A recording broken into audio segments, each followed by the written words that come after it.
Force on Force features the largest and strongest outdoor military organization in the country. These are the men and women who make it possible to enjoy the freedom to hunt and fish.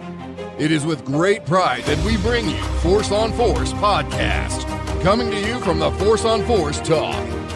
Hey, welcome to the Force on Force podcast. I'm your host, Shawn Dalrymple. We're here for another exciting episode in the Force on Force Talk. It's we always start every episode of the TV show in the Tactical Operations Center, and we start all our podcasts here in the Tactical Operations Center. It's been a couple of weeks since we've been on the podcast. We were at ICAST. I've been traveling a lot. Got to go to New York and do some fishing and do a little content creation and up there. It was a lot of fun. It was also a family trip. We're going to kind of talk a little bit about that. Had something that has never happened to me in all my years of fishing up there.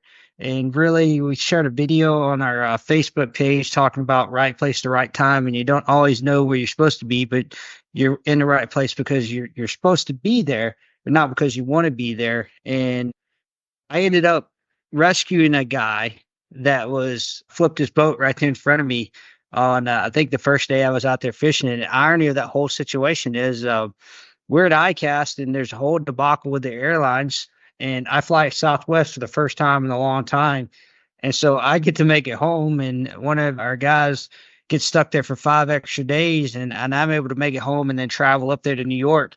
But most importantly, we got to capture some great content. And, you know, it was a lot of fun, but I had some really good family moments getting out there in the water. And we kind of captured them and we've kind of shared them on social media, and just really cool to see some of that. What was really pretty awesome was to see my daughter, who's getting ready to start her first year of college.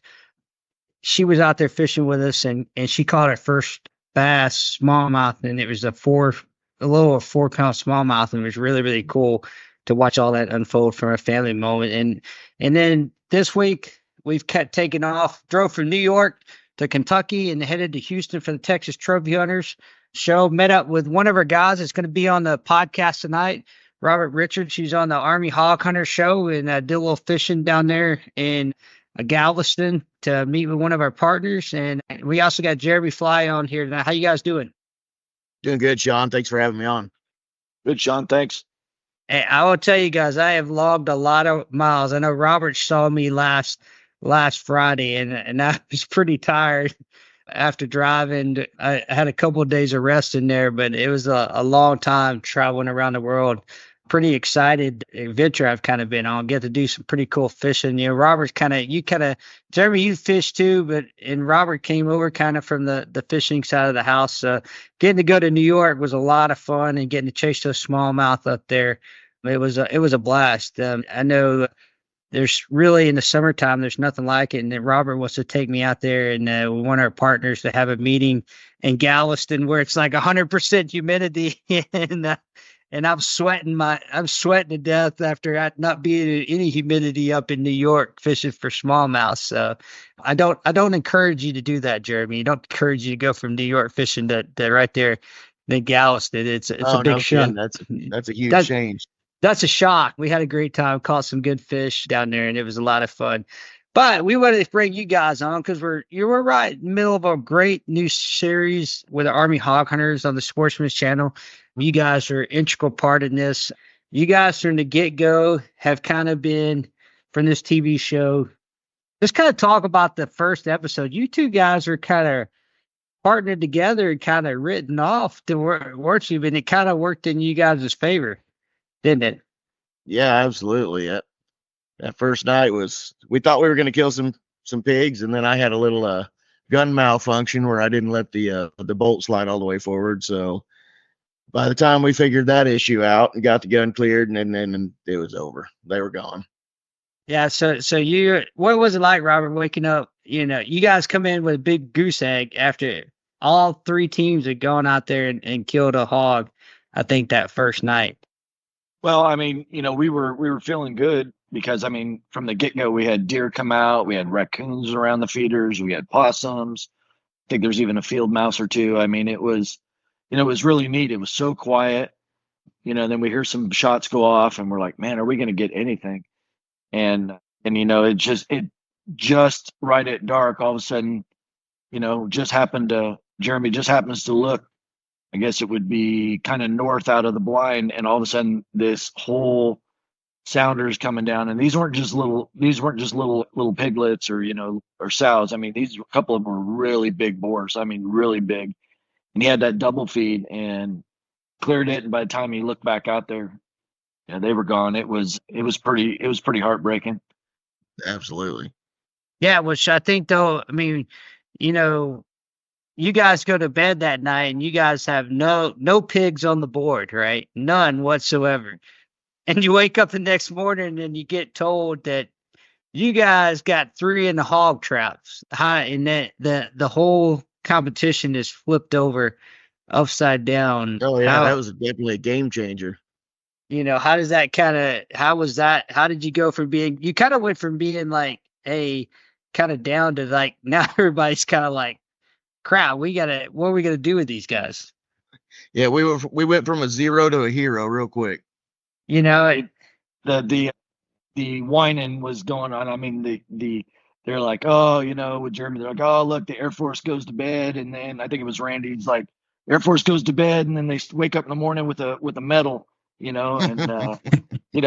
and that's basically what they said. I mean, it added a little bit to the drama, but I mean, it's like Jeremy and I were the last picks. We were the ones sitting out, waiting to get in the game, in high school when you're picked last, and it was kind of neat. It added a lot of whining, which was good. Yeah, so we get that, and so I think I don't remember, Robert. So like y'all go, we have a shooting competition, and then you guys pick. I don't remember if you guys pick last to go in that zone again. You and Randy, was that how it kind of? It was the only one left over. Yeah, so I wonder, like, I would love to go back and kind of ask the other competitors that you had already seen what was in that zone with all that horde that had kind of come down. But I wonder if I almost wondered that everybody kind of ride it off because the pigs were caught in a hog trap and didn't kind of want to go back out there and, thinking there wouldn't be anything else because the pigs being in a hog trap might have burned it for that next night of hunting. Right. Well, and Jeremy, correct me if I'm wrong, as we were looking at our feeder from our stand, from our blind, we had to get put in a different blind because the other one got blown over or something happened. So we got put at the complete other end. There were hogs at the other end. Right. At the very, very late. And if we were down there, they would have come out to that feeder. But, I think we just got, it's just the way it was dealt. We couldn't go in. That feeder was down. They were still at that feeder, even though it was down. And, that's. So Jeremy, did you have any thoughts of wanting to go back there, even with all those that y'all saw that night before? I did, but it was kind of like, I want to go look at some other areas, we saw all those pigs they busted us there at the end. So I was kind of like, well, if I go back, they may not come right back out there to that same area, but you just never know. Right. And so this is really, Robert, you guys, you get to pick the zone last, but you guys win the actual advantage competition, which means you guys get priority of drone support. I mean, this is where we first saw, and you guys were part of that, Jeremy, because the way it kind of broke down, because you guys got drone support also as being members of that team. But we really saw, like, Robert, how much did that drone support kind of play into, like, I know we have one video of you guys sitting on the post and they're chasing, 4 boars are chasing a sow, and we're just talking to you guys, telling you to hold where you're at because they're going to run right into you. Oh yeah, I mean the first one was really neat because, well, we had 2 leading up to that. We had the one that, I mean, we laid down and it walked right in, and Randy shot it. It ran away, and you could actually see when I shot it running away. You could see the blood with the thermals come straight out of its back, and it ran in the woods, and we couldn't find that one. And then the next one was the one that was aired. It aired that night where you were right above us.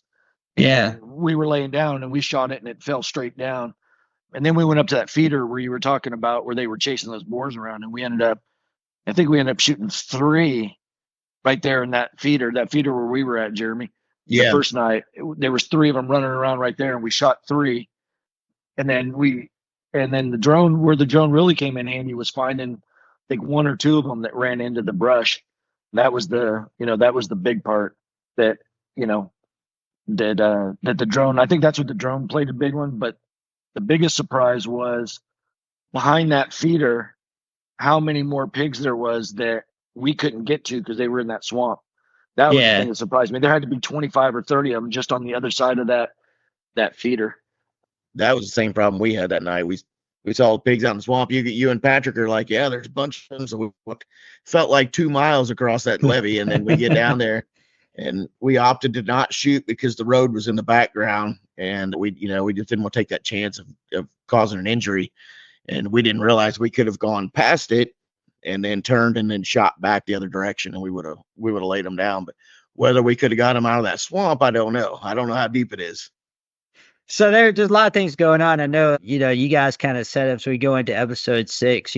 Jeremy, you shoot pretty well in the two matches, and they're kind of shaping operations to what we're doing for this. And what's really cool, we got moving targets out there. I mean, how cool was that from to be kind of making this competition 3-dimensional to have moving targets when we're actually doing the shooting competition portion of it? I absolutely loved it. It was so much better than just shooting at a paper target. I mean, it's realistic. It's fun. It takes some experience shooting at running animals, and I've shot a few deer on the run before, so I kind of got an idea of how to lead them, but yeah, it was a whole lot of fun. It added a new dimension to the competitions.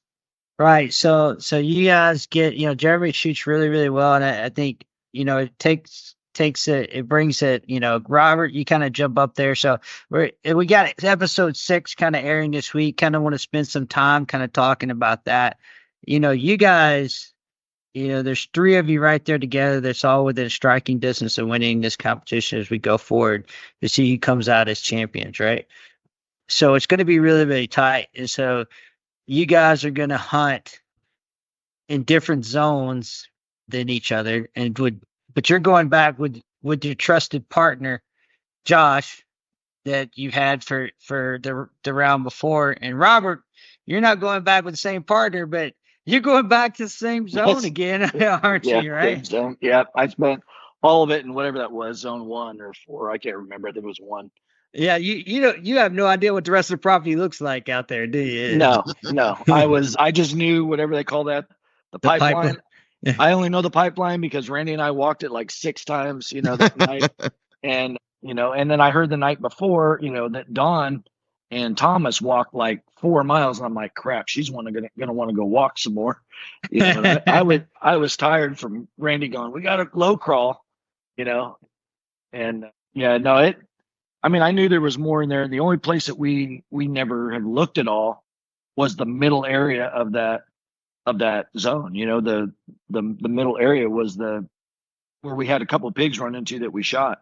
Yeah. That was the only unknown. And for the most part, Don and I walked up and down that thing a couple times, to begin with. But yeah, I'm like, man, I know this well, Don. I know almost this whole south half of this one piece of property. But so part of what they're gonna will allude to, you guys have been downrange and you guys understand this. I mean, Jeremy, you're an Air Force guy. You were an armament guy for A-10s.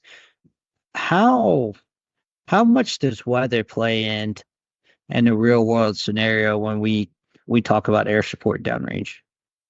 Oh, it plays in so much. I mean, you got cloud cover makes it difficult, and and the winds. I mean, winds shut things down. Winds will shut down an airplane. You can't get birds off the ground if you got strong winds. It's same way with the drones. The winds come up and go boom. Yeah, we won't give too much away, but I would say that this one faced some very realistic problems that we experienced downrange. I mean, there was really, hey, how do we deal with weather? Because weather becomes a factor in this. I mean, and you're going to see, the viewers are going to see that's a real thing that we have to make calls that happens downrange. I mean, I remember being told one time, don't do anything because don't even be out playing like roughhousing, playing some flag football or touch football against somebody hurt because we can't get a medevac in to get you guys out. And so that's and this is the show about the war on hogs, so it becomes a thing like, how do we target them if we can't fly? If you're not getting drones, what can you do? I think that's going to be kind of the question going into episode 6. Who does get it? Who doesn't get it? How does weather kind of play into factor?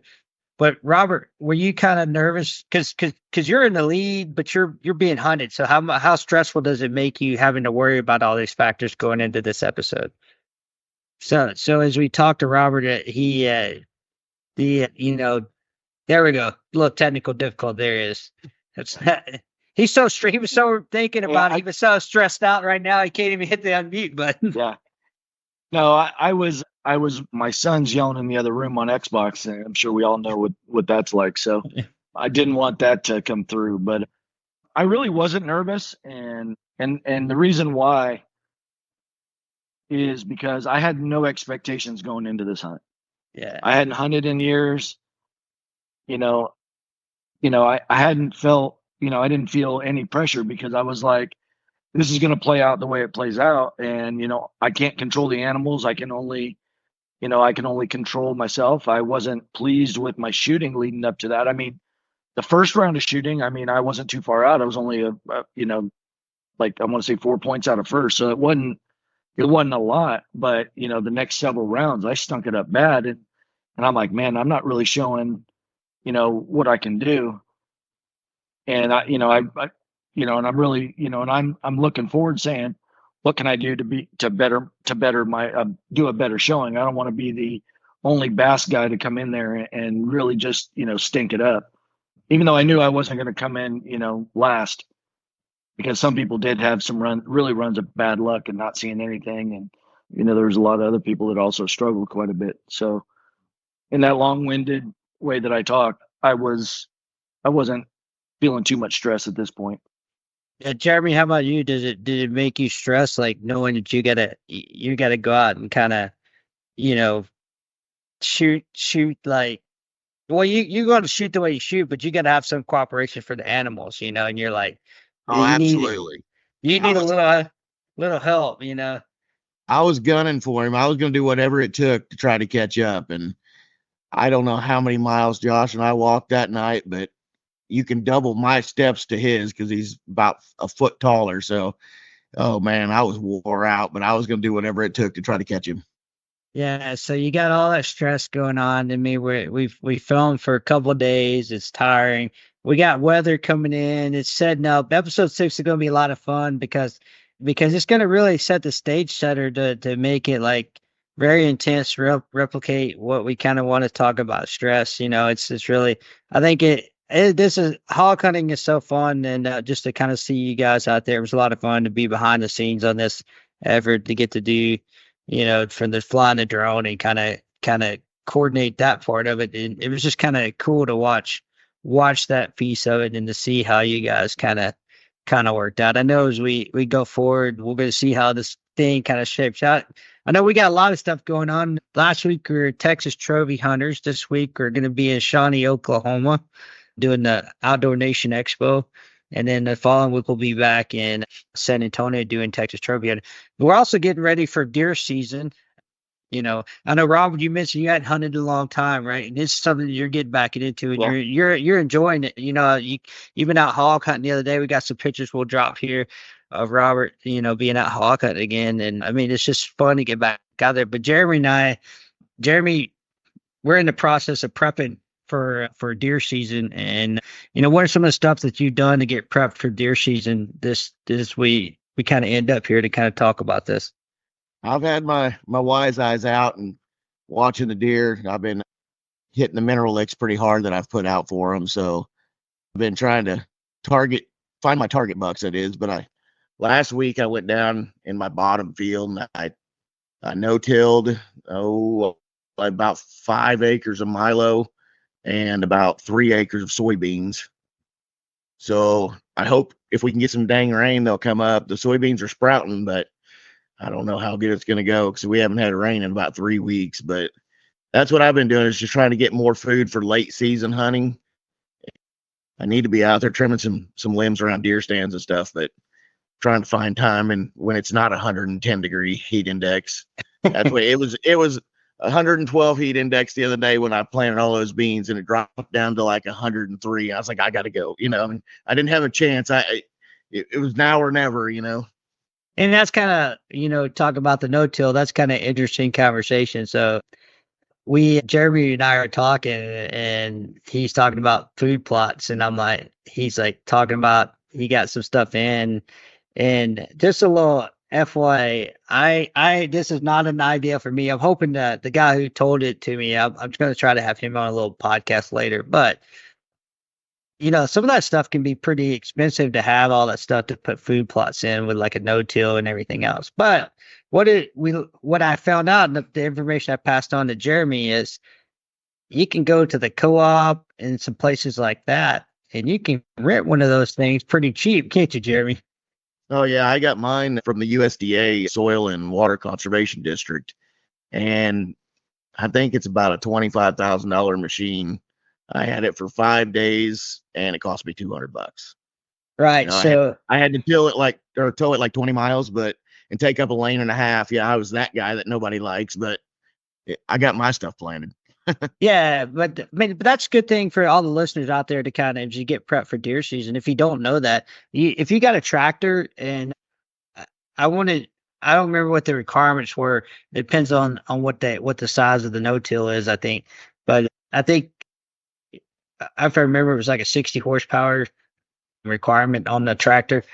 You can get one of those pretty cheap. And we've done it at our place in our lease in Alabama, and it makes it a whole lot easier. And a lot of times, depending on where you come from, it's if you buy the seed from them, they might even give it to it. I know a place in Kentucky, I forget, it's like dirt. They do it by the acre, but it's like they have a little count on it, but it's like dirt cheap by the acre, and there's a little count on it. Like it probably comes out to be like the $200 that like you did.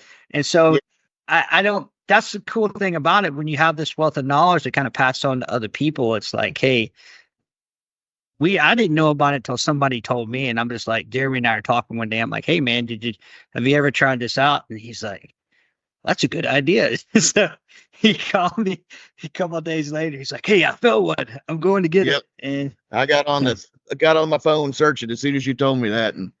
And I've told several people since then, and nobody's known about it, and that, like I said, it cost me $200, but it was a deal like you. It had an acre meter, but they had a $200 deposit. So it's a minimum of 200. And if you went over that, it was $12 an acre over. So yeah. And it was the Eric from my bow shop, the bow tech there. He's the one who put me on it. He does the fields and on it. And I wish I could take credit for being that smart, but I ain't that smart. I'm always surrounding myself with people that know these kind of things. And he was able to kind of tell me.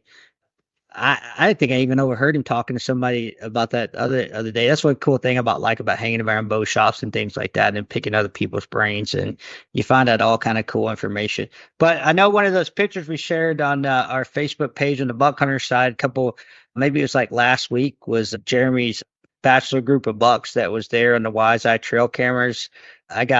We were just able to start our feeding program in Kentucky on the 1st of August. So I got some pretty cool pictures from a couple of days ago that I'm going to share that showed up on the Wise Eye trail cameras. So I got the all season feeders working there. So some cool stuff. Well, I'm finally starting to get some sleep back in me after traveling all across the country. So Robert was part of this. We were fishing the other day, and Robert, I got asked this question, right? So I'm going to ask you, Jeremy, and we're probably going to post this on social media. And I really couldn't narrow it down to one thing. What's your most memorable outdoor experience? So I got asked that by one of our partners the other day. Well, he and I were fishing. I did the same thing you did, Jeremy. So Robert can tell you. I was like, I had to kind of think about it a little bit. I'm like, I'll share my thoughts on it and give you a little bit of time to think. I just said, I don't think I can narrow it down to one moment, right? I have to say that my most memorable outdoor experiences are sharing with my family, meaning just with my boys or just with Maggie and the family the other day up in New York, or with other people in the outdoors, getting to see them kill their first deer or hog or fish, teaching them something that we get to do all the time. So that was my answer because I couldn't I'd never really thought about it like that, No, So that you're right. That's a great answer because every trip to the woods or to the water is something new, and you'll guaranteed you're going to see or do something that you've never done each time you go out. But before you said family, I was thinking when I took my stepdaughter turkey hunting and she shot her first bird, and the tears are just running down her face. That's the kind of things that stick out. yeah, it was the end. And what's so typical, we'll end on this.